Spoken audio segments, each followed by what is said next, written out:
Ya, jadi Bapak Ibu itu perlu mengetahui bahwa nilai ekonomis tertinggi dari beternak kambing bukan dari jualan dagingnya, tetapi dari memanfaatkan ya serintilnya itu sebagai pupuk kandang organik, ya baik untuk tanaman kita ya maupun untuk dijual.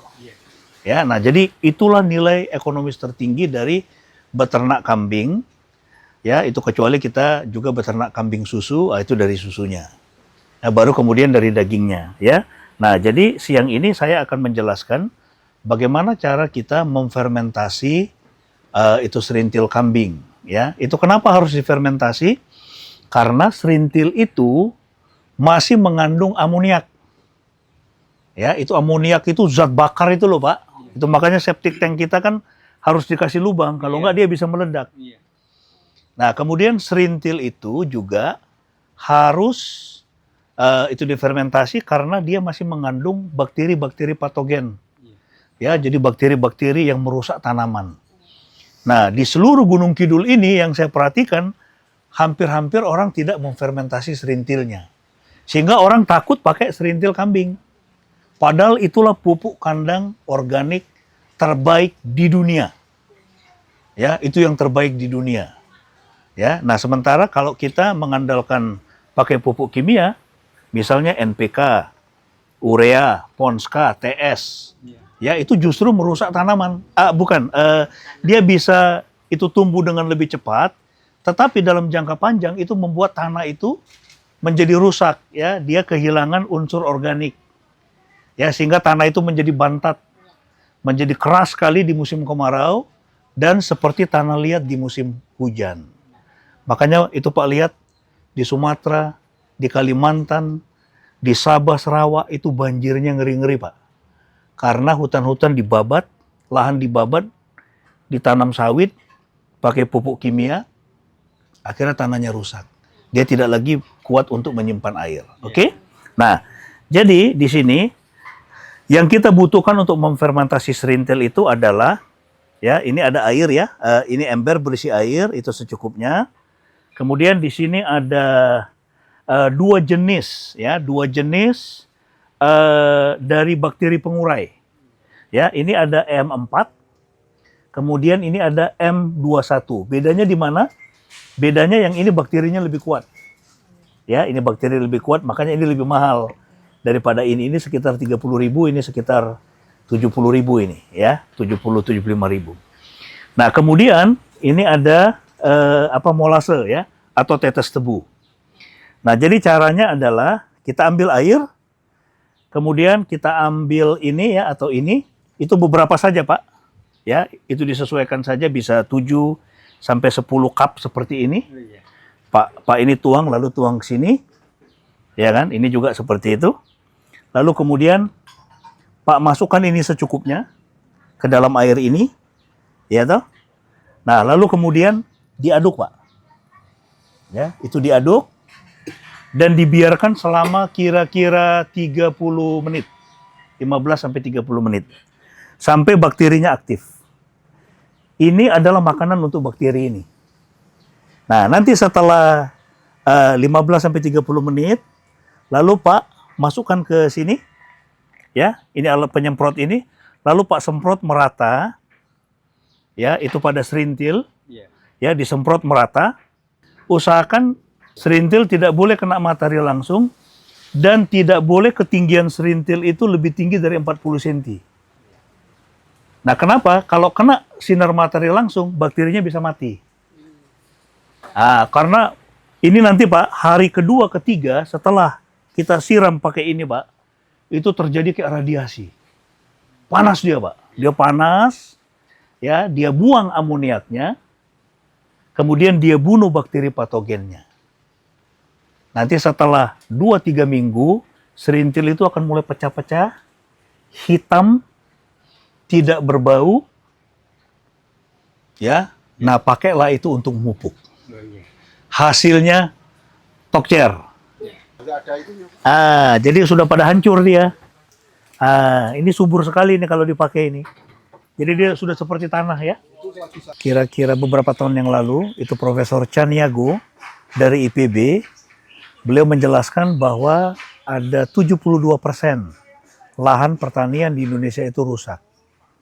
Mengapa lahan itu menjadi rusak? Oleh karena penggunaan pupuk kimia yang terus-menerus, yang berlebih, sementara para petani itu mereka meninggalkan itu penggunaan pupuk kandang organik. Akibatnya tanah mereka itu menjadi gersang, menjadi rusak, kehilangan unsur organik. Yang ditandai dengan apa? Jadi tanahnya itu kalau musim kemarau, dia pecah-pecah. Ya, dia keras seperti batu dan sangat sulit sekali untuk ditanam.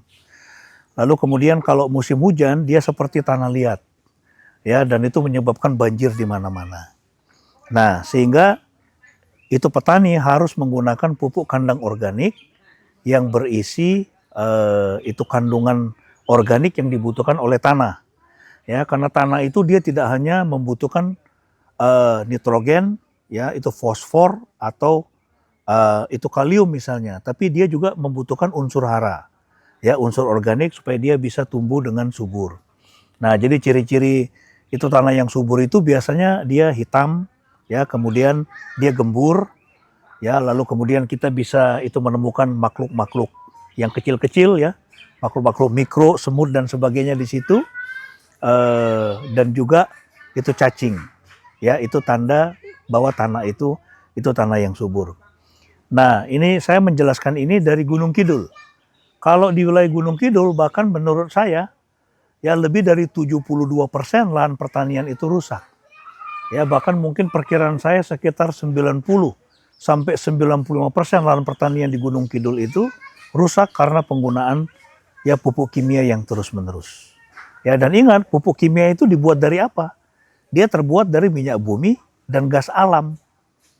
Ya, minyak bumi dan gas alam, betul, unsur nitrogen, ya itu kalium dan fosfornya tinggi. Ya, tetapi dalam jangka panjang itu menyebabkan ya tanah itu menjadi tandus dan gersang.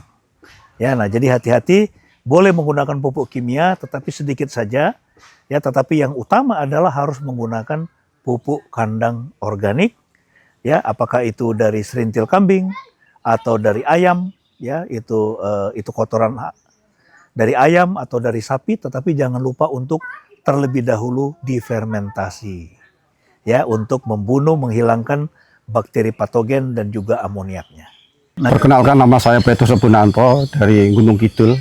Ini ada buah naga, ini tiga kali setahun berbuah. Ini rabuknya serintil, nggak pakai kimia. Dia tidak pakai kimia. Ini tidak hanya dipupuk pakai serintil kambing. Serintil kambing itu ya. Gitu. Ya, dan ini sangat manis. Saya sudah pernah coba dan ini Pak mau kasih ke saya. Iya. Oke. Terima kasih Pak. Ya. Nanti kacangnya di sana. Oke Pak, mungkin itu bisa menjelaskan manfaat pelihara kambing? Ya, manfaatnya pelihara kambing, kalau harga kambing sekarang memang jatuh sekali, tapi manfaatnya yaitu jualan serintil. Serintil itu semuanya kita nggak jual, tapi kita pakai sendiri, hasilnya luar biasa. Saya nanam padi, kerabuk sekali cuma pakai serintil. Semua jagung kacang pakai serintil. Jadi setelah tanam kita langsung kasih serintil. Wow, hasilnya luar biasa. Bisa nanti lihat kacangnya di depan rumah, di teras itu. Ayo Pak, lihat kacang. Oke. Ya, jadi teman-teman, ini adalah kacang yang ditanam Pak Petrus Rebunanto. Menggunakan pupuk hanya serintil saja. Ya, pupuk dan kacangnya bagus-bagus. Bisa berikan saya beberapa? Yang itu yang udah dibersihin itu? Bagus. Nah, coba lihat ini. Nih. Coba lihat. Bagus-bagus kan? Nih, double kacang, ada double 4, double. Ya, ini hanya pakai pupuk kandang organik. Ya. Tidak pakai pupuk kimia. Dan itu tanah Pak juga nggak rusak kan? Tetap Pak, subur ya. Masih banyak ini. Iya. Ini dapat banyak Pak ini. Banyak ini Pak. Mantap. Ya. Nah ini jadi inilah manfaat beternak kambing. Iya. Ya, bagi mitra-mitra kita di wilayah Gunung Kidul. Ya, Gunung Kidul kan terkenal gersang. Iya. Ya, tanahnya tipis, berbatu-batu. Gersang, ya kan? Kalau kemarau pecah-pecah, nggak bisa ditanam. Tapi mitra-mitra kita semua jagungnya, kacangnya, luar biasa. Padinya luar biasa. Bagus sekali. Padinya luar hanya biasa. Pakai serintil kambing. Sekarang Ya. tanah udah mulai bagus, Dan tanahnya juga semakin lama semakin bagus. makin Ya. tambah hitam. Baik, Pak. begitu teman-teman ya. Ya. Itu selamat beternak. Ya. Ya, tetap tekun dan semangat dan sabar. Ya. Ya, tidak ada apa namanya? Itu sesuatu yang instan ya kalau kita mau berhasil. Ya. Jadi harus sabar, harus tekun, ya harus berinovasi, tapi juga kita bisa belajar dari pengalaman. Luar biasa, double-double Dan juga tuh. yang utama, kita menyelamatkan bumi kita yang makin rusak ini dengan pupuk kandang organik dari serintil kambing dan domba. Selamat mencoba.